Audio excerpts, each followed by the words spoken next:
नगर हटा के देव श्री गौरीशंकर मंदिर परिसर स्थित दद्दा कला मंच पर प्रारंभ होने जा रही 7 दिवसीय श्रीमद् भागवत कथा की कलश यात्रा के उपरांत एक प्रेस कॉन्फ्रेंस का आयोजन किया गया, जिसमें देव श्री बागेश्वर धाम जी सरकार परम पूज्य गुरुदेव के द्वारा धर्म जागरण के विषय में एक प्रेस वार्ता को संबोधित किया गया, जिसमें उन्होंने धर्म एवं सामाजिक सरोकार से जुड़े अन्य विषयों पर अपने विचार प्रकट किए एवं मीडिया कर्मियों के सवालों के जवाब दिए।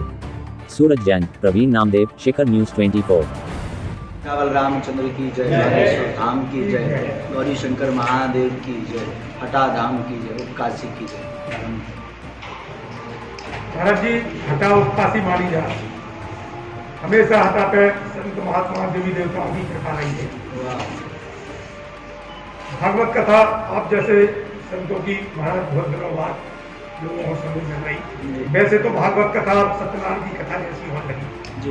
महाराज, हमारा निवेदन हटा की नगर की तरफ से जो है कि हमारे दरूर जिले में हटा में विशेषकर महिलाओं के आत्महत्या की संख्या ज्यादा है। तो आपसे अनुरोध जो है तो समस्त पत्रकार साथियों की ओर से कि कथा में ऐसा संदेश प्रसारित हो कि लोगों की मानसिकता बदल जाए, कथा सुनकर जब घरे जाए तो वास्तव में भगवत भक्ति में ऐसी लीन हो हटा को कल्याण। बिल्कुल बिल्कुल, बहुत बहुत साधुवाद सभी मीडिया वालों को, जितने भी जुड़े हुए नारद जी की भूमिका निभा रहे हैं, आप सभी को खूब खूब साधुवाद। और उत्काशी हटा में आकर के हमें बड़ी प्रसन्नता हुई। यह मंदिरों का नगर है, संतों का नगर है। अगर ये कहा जाए तो अतिशयोक्ति नहीं होगी, भगवान के साथ साथ ये भक्तों का नगर है। तो ऐसे नगर में आकर के अतीव प्रसन्नता हुई। जो आपने विषय रखा, पूर्ववत ही दास के कई ऐसे प्रयास हैं जिससे समाज हमारा आगे बढ़े, माताएं हमारी इतनी मजबूत बने ताकि जो है ऐसे कोई कदम ना उठाने पड़े जिससे उन्हें आत्महत्या करनी पड़े। इसके लिए निरंतर 7 दिन हम कथा में प्रयास करेंगे और आपकी बात को विशेष गौर करके भगवत प्रेरणा से, गुरु प्रेरणा से जो भी कथा क्रम होगा उस पर प्रयास करके कथा को सुनाएंगे। आप जिस तरह से चमत्कारी अंदाज में लोगों के प्रश्न जान लेते हैं और उसका जवाब भी चमत्कारी अंदाज में देते हैं, तो आपको चमत्कारी संत भी कहा जाता है। अगर कोई आम आदमी या दूसरा संत ऐसा करना चाहे तो क्या कर सकता है और आप ऐसे कैसे कर सकते हैं? वाह, विचित्र। देखिए, चमत्कार बालाजी का है, बागेश्वर धाम बालाजी का, दास का नहीं है। लोगों की भावना है तो भावनाओं का सम्मान है, स्वागत है, परंतु उसके लिए दूसरों को करने के लिए गुरु परंपरा में आना बहुत आवश्यक है। ये दास की कोई महिमा नहीं है। दास का मतलब इस शरीर की कोई महिमा नहीं। बागेश्वर बालाजी और जो हमारे पूज्य दादा गुरु हैं, ये परंपरा के अंतर्गत दरबार लग रहा। लोगों के प्रश्न जान लेना, नाम बता देना या भावनाओं को जान लेना, ये दरबार की एक महिमा है, गति है। तो वो हमें दादा गुरु की परंपरा से प्राप्त हुई। हम लगभग 9 वर्ष के थे तब दादा गुरु के चरणों में चले गए थे। तो कोई अगर इतना त्याग करके जाने, जो अपने लिए नहीं दूसरों के लिए जीने का सिद्धांत बना ले, तपस्या करने के मार्ग पर बढ़ जाए, गुरु के चरणों की धूली पकड़ ले, गुरु को ना माने, गुरु की आज्ञा को माने। गुरु को तो सब मानते हैं पर गुरु की कोई नहीं मानता। माता पिता को सब मानते पर माता पिता की कोई नहीं मानता। तो हम यही कहेंगे कि जो भी जाना चाहता है, इस मार्ग में करना चाहता है, इस संसार में कुछ भी असंभव नहीं। सभी सिद्धियां आज हैं। ये सब वेदों का महिमा है, वेदों के मंत्रों की महिमा है। हम कोई सिद्धि नहीं की है, ना कोई हमने मंत्र पढ़ा है। ये वेद के मंत्र की ऋचाएं जो प्राप्त हुई, वेदों के मंत्र से जो प्रसाद मिला, गुरु कृपा से जो प्रसाद मिला, उसका प्रतिफल है। तो कोई बड़ी बात नहीं, आने के लिए बिल्कुल आ सकते हैं, पर गुरु परंपरा में निष्ठ हो करके। कोई श्रेष्ठ योग्य गुरु हो, कनफुक्का गुरु 1000 हैं, नहीं जिनको कछु ज्ञान, आपन तो नरके चले संग लिए जजमान। तो कोई श्रेष्ठ योग्य गुरु हो, उसकी शरणागति ले और वो आपको मार्गदर्शन करे, तो बिल्कुल आप आ सकते हैं। वर्तमान में धर्म के नाम पर राजनीति की जा रही है, एक वर्ग से दूसरे वर्ग को लगाने की कोशिश की जा रही है और धर्म से युवा पीढ़ी जो है भटक रही है। सोशल मीडिया में तरह तरह की पोस्टर वायरल की जा रही है। ऐसे युवाओं को आप क्या संदेश देना चाहेंगे कि धर्म के राह पर वो चले, धर्म की राह से भटके? इन युवाओं को जगाने के लिए तो हम 7 दिन की कथा करने आए। आप 7 दिन देखिएगा, अनुभव कीजिएगा। आप भी एक युवा, आप भी बैठिएगा, अनुभव कीजिएगा। इसके लिए यही हमारी प्रेरणा है। धर्म अपनी जगह, धर्म से राजनीति नहीं चलती, राजनीति से धर्म नहीं चलता, धर्म से राजनीति चलती है। सिद्धांत स्पष्ट है। और नाना प्रकार के लोग होते हैं, अपने स्वार्थवश अपने अपने चेहरा को चमकाने के लिए कार्य करते हैं। पर दास का हमेशा से यह भाव रहा, सनातन धर्म की अपनी गति थी। जब जब राजनीति पर खतरा आया तब तब व्यास नीति ने उसे जो है संभाला। भगवान श्री राम जी के राज्य की आप कथा को श्रवण करिएगा तो त्रेता युग में भी जब महाराज दशरथ धर्म चक्रवर्ती जी का शरीर पूर्ण हो गया, तब उस समय के जो वहाँ के गुरु थे वशिष्ठ जी, उन्होंने उस व्यक्ति को संभाला था और राज्य का निर्वाहन किया था। तो धर्म से राजनीति चलती है, राजनीति से धर्म नहीं चलता है। युवाओं से यही कहना है कि युवा जो है देख करके, सोच करके और मंथन करके किसी भी धाम से, गुरु से जुड़ें। तो हमारी बुद्धि हमेशा ये कहती है अंधविश्वास में नहीं, विश्वास से जुड़ें। मीडिया के माध्यम से हटा के लोगों को, देश के लोगों को भी संदेश। अरे बड़ा आनंद आया। हम तो वो जो राम जी सरकार 11 जो स्वरूप जा रहे थे ना, बड़े खुश हुए। मीडिया के माध्यम जो ये भैया रो बहुत आनंद आओ, खूब जय जय हो, बब्बा जी एन जय जय करें। और पूरे हटा मंडल, उपकाशी, बागेश्वर धाम मंडल, जितने भी मंडल हैं सबका खूब खूब साधुवाद। और सब जने 7 दिन कथा सुनो और जन्म जन्म तक भगवान बागेश्वर बालाजी और गौरी शंकर महादेव के बने रहो, जाई प्रार्थना। गुरु जी, युवा पीढ़ी जो व्यसन की ओर दौड़ रही है उसके बारे में संदेश आपने। युवा पीढ़ी आजकल बहुत भटक रही है और व्यसन आजकल इतना साधारण हो गया है कि गांव-गांव के प्रत्येक घर-घर में पहुंच गया। और हमें ये लगता है जिसके लिए कथा की बहुत जरूरत है। जिस प्रकार घर-घर तक नशा पहुंच गया, एक-एक इंसान तक, उसी प्रकार कथा का नशा भी एक-एक इंसान तक पहुंच जाए तो उस नशा को छोड़ के इस नशा में अपने आप आ जाएगा। यही एक उपाय है, दूसरा कोई उपाय नहीं। आप कहो नशा बंद हो जाए तो विदेशी तस्करी करेंगे, आप कहो कि हम दारू बंद करेंगे तो दूसरे प्रदेश से आएगी, आप कहो कि हम गांजा बंद करेंगे तो दूसरे प्रदेश से आएगा। एक ही उपाय है, उसे दूसरे नशा की लत लगवाओ। अब वो नशा हो राम नाम का, वो नशा हो भगवत भक्ति का, वो नशा हो समाज सेवा का, वो नशा हो माता पिता की सेवा का, वो नशा हो भारत देश के स्वाभिमान को। सामने आई थी तो मैं कहना चाहूँगा, एक पांडुकर सरकार करके एक दरबार है, वो आप पर तरह तरह के आरोप लगा रहा है, उसके लिए आप क्या कहेंगे, क्या देंगे अपने? कुछ भी नहीं, सबको साधुवाद। कोई हम पे पुष्प चढ़ाता है, कोई फल चढ़ाता है, कोई वस्त्र चढ़ाता है, खूब खूब साधुवाद। उनको भी, आप वो महापुरुष हैं, उनको देखा तो नहीं कभी, पर सुना आपके मुखबेज से भी सुन लिया, बीच में भी 1-2 बार सुना। खूब खूब साधुवाद, कुछ भी नहीं कहेंगे, धन्यवाद कहेंगे, हम कभी कुछ नहीं बोलेंगे। एक प्रश्न है, बहुत से आपने सनातन धर्म की बात की, सनातन धर्म का आप प्रचार प्रसार कर रहे हैं, हम लोग सब उसके पीछे लगे हुए हैं। हमारे बीच के ही बहुत से संत महात्मा व्यास गद्दी पे बैठ के भी और सनातन का काम करके भी उस धर्म की छवि खराब कर रहे हैं, लोगों में गलत संदेश दे रहे हैं। युवा पीढ़ी जो धर्म सनातन की तरफ आने की चाहती है, ऐसी खबरें जब सामने आती है तो वो हट जाते हैं। आपका क्या आदेश निर्देश विचार? इस पर हमारा यही विचार है, पढ़े लिखे विद्वान और जो है गुरु परंपरा के निष्ठ संतों की शरणागति कीजिए।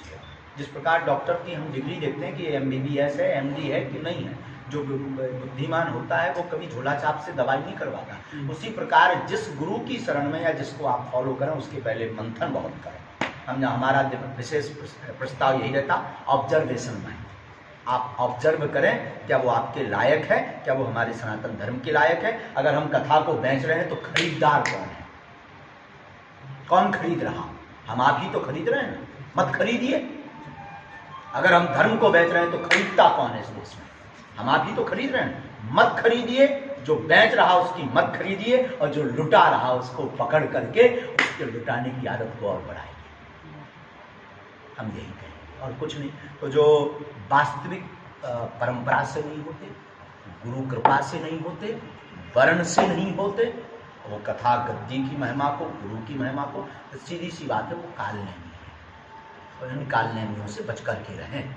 और अगर वो मिले और कुछ बोले भी तो सेम टू यू बोलें, बस यही हम कहेंगे। और उसके लिए हम वही कहें, हमारी परंपरा आचार्यों की परंपरा है, हमारे देश में आचार्य परंपरा है, हमारे देश में महंतों की परंपरा है, हमारे देश में जो व्यवस्था है, किस संप्रदाय के हैं आप, उस संप्रदाय में किस गुरु से लिंकित हैं आप।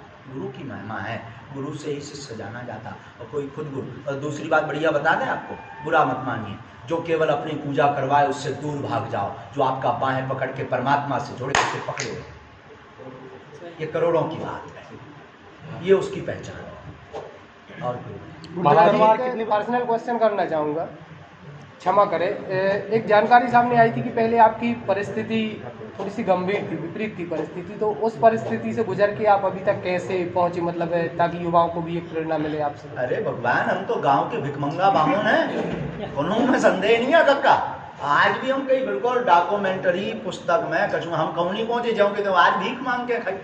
तुम ऐसे इसमें बनाया हो कौन दिन रेड ना परवा मैं गरीब आदमी मर जाऊँ, मैं आज भी भिकमंगा, काल भी भिकमंगा। तो ये सब गुरु कृपा, राम नाम और बागेश्वर बालाजी के चमत्कार का प्रभाव है कि तुमने मुँह जाना तो 2 वक्त की रोटी में खा पा रहा हो। और यही उबानहा के भी कि अपने मताई बाप हम मानो, अपने गुरु हम मानो, सनातन धर्म की पुस्तक रामायण पढ़ो, मस्तक पे तिलक लगाओ, बेटा हरो तुम भी भोजन के लाने तरस हो, ना खबा उतरे हो जो वासी। महाराज जी घाटा में भी दरबार लगेगा क्या? गुरुदेव को लगे भैया, बिल्कुल कितने कौन सी तारीख को लगेगा? परसों, कल है 22 और 23 तारीख को 2 दिन दरबार। हम लोगों को भी अर्जी लगी। अब अर्जी तो वो बागेश्वर बालाजी के ऊपर है। मन में राम नाम को जप करके बैठियो। जी को जब ज्यादा हुई है, जी की वास्तविक परेशानी बालाजी गुरु जी सन्यासी बाबा को सुननी होगी, हमें भी प्रेरणा दे दें। ना तो ऐसा भैया को कि हमसे बात करके मन में जैसी प्रेरणा लगा था उनसे बता रहे। हमारी कौन महिमा नहीं है भैया, बागेश्वर बालाजी की महिमा है। उन्हें यहाँ पकड़ो, कोशिश है कि ज़्यादा से ज़्यादा लोगों ने हम लाभ दे दें। 2 दिन दरबार लगा भी, 1 दिन भभूति बांट दे भी, 1 दिन सामूहिक अर्जी लगा दे भी, ताकि कोई निराश ना जाए। जा हमारी कोशिश है। गुरुदेव कितने बजे से कितने बजे तक दरबार लगेगा? दरबार को समय भैया दिन में 11 बजे से 11 से धर्म के नाम पर काफी संत लूट खसोट करने में लगे हुए वाह। और आप इसकी तरफ क्या प्रयास करेंगे? इसकी तरफ समाज सेवा बढ़ाइए। देखिए, आप कभी बागेश्वर धाम गए? नहीं गए? आप एक बार जाइए बागेश्वर धाम। बागेश्वर धाम पर दरबार निःशुल्क, अर्जी निःशुल्क, रुकना निःशुल्क, दिन में 12 बजे से 2 बजे तक, रात्रि 8 से 10 बजे तक, दोनों टाइम भंडारा निःशुल्क। और देश का पहला ऐसा धाम बागेश्वर धाम है जहाँ ये दास रहता है, जहाँ की आने वाली संपूर्ण चढ़ोतरी गरीब कन्याओं के विवाह में निभाई जाती है। जो सन 2022 में 108 कन्याओं का विवाह बागेश्वर धाम परिवार करवाए। हमारे लोग 2 रुपया न कहा है, जात के बामुन कहा है। बाकी जो है बागेश्वर बालाजी ऐसी कृपा करते, हम यही कहेंगे प्रत्येक संतों को, जो भी धर्म का काम कर रहे हैं, जितने भी राजनेता हैं, जिलो जेब भरी है भगवान की कृपा से, उन सभा बापन के कौला गरीबन को हित करो, यही से भलो है।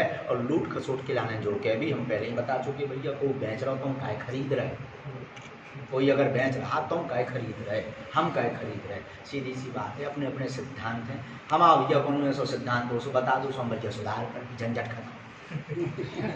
गुरु जी संत समागम में कभी पुरानी जो शंकराचार्य परंपरा हुआ करती थी, 4 मठों के शंकराचार्य होते थे, जो कुंभ होता था उसमें आपकी एक उसमें बहुत सारे निर्णय निर्देश पारित होते थे और हिंदू समुदाय उनको मानता था। धीरे धीरे करके उसमें कमी आ गई। अब आप चूंकि कर्मकांडी ब्राह्मण से ऊपर होके व्यास गादी तक आ गए हैं, क्या आगे जाकर ऐसी कोई परंपरा हमारे युवाओं को स्थापित होते दिखेगी कि हमारी एक धर्म सनातनी कोई संस्था स्थापित होगी जो हिंदू समाज को संचालित करे? उसके लिए वर्तमान में लगातार हमारे शंकराचार्य भी प्रयास कर रहे हैं। और पूज्यपाद दास के जो दीक्षा गुरु हैं, साधना गुरु तो हमारे सन्यासी बाबा हैं, जो शरीर 300 वर्ष पूर्ण हो गया, पहले हो गया था। लेकिन दीक्षा गुरु दास के जो हैं तुलसी पीठाधीश्वर जगत गुरु स्वामी श्री 108 श्री रामभद्राचार्य, वो भी इस प्रकार कर रहे हैं। मलुक पीठ वाले पूज्य स्वामी श्री राजन दास जी महाराज इस प्रकार कर रहे हैं। गोरीलाल कुंज वाले महाराज जी भी इस प्रकार कर रहे हैं। अवधेश पूज्य स्वामी श्री अवधेशानंद जी महाराज जी भी कार्य कर रहे हैं। और इन सब संतों से हम बार बार निवेदन भी कर रहे हैं। तो इस क्षेत्र के लिए, बुंदेलखंड के लिए दास निरंतर ऐसे संतों को ला करके शास्त्रों के मत बार बार कथाओं के माध्यम से उनसे सुनवा करके अथवा सुना करके जागृति का निरंतर प्रयास है। और यही प्रयास है कि आप सब जागें, प्रत्येक हिंदू जागे। ये केवल शंकराचार्यों भर का काम नहीं है, ये केवल संतों भर का काम नहीं है, ये केवल बागेश्वर वाले महाराज जी भर का काम नहीं है, ये प्रत्येक उस हिंदू का है जो कहता है कि मैं सनातनी हूँ या तुम्हारे पुरखे सनातनी रहे। उनका काम है, वरना वो डूब के चुल्लू भर पानी में मर जाए। महाराज जी, गौ सेवा के बारे में क्या कहेंगे? क्योंकि अभी हाल ही में हमारे नगर की एक गौशाला को प्रदेश में 2य स्थान मिला है, मुख्यमंत्री के द्वारा पुरस्कार भी मिला है। बहुत अच्छी गौ सेवा करती है, तो उस बारे में आप क्या? देश को बचाना है तो गाय को बचाइए, देश को विश्वगुरु बनाना है तो गाय को बचाइए, देश को अगर धनपति बनाना है तो गाय को बचाइए और गाय को राष्ट्रीय पशु नहीं राष्ट्रीय धन घोषित कीजिए। देश को अगर बचाना है तो गौ माता को राष्ट्रीय धन घोषित कीजिए आप। हमारे देश में इस क्रांति की बहुत आवश्यकता है। हमें प्राचीन पद्धति पर जाना पड़ेगा। गौशाला नहीं हो पाए, एक हिंदू एक गाय, एक हिंदू परिवार में एक गौ माता हो, तब गौ माता बचेगी, तभी गौ माता का पुनः संरक्षण होगा, और गौ माता का संरक्षण होगा तो देश का संरक्षण होगा, वरना हो नहीं सकता। देश की दुर्दशा सुधारनी तो गौ माता की दुर्दशा सरकार को, शासन को, प्रशासन को और प्रत्येक हिंदुओं को सुधारने का बीड़ा उठाना पड़ेगा। इसलिए हमने नारा दिया है, आपने सुना है कभी? गौशाला नहीं हो पाए, एक हिंदू एक गाय। देश में पहली बार ये नारा बागेश्वर धाम से उठा है। और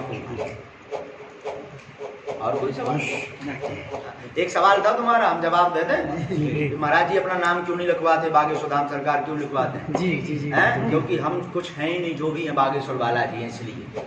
लेकिन महाराज जी एक अच्छा विधान, व्यास गद्दी से महाराज जी कथा आप सुना रहे हैं, आप सुनाएंगे लोगों में आप जो भी सुना रहे बालाजी, हम पढ़े ही नहीं है भैया कथा। आपके अनुसार बागेश्वर सरकार कथा सुना रहे हैं। जो भी है सो भीतर बेई मन ही मन बुलवा दे, सो मैं बोल देते, नहीं था मैं तो ठटरी वरी के अलावा कछु नहीं जानता।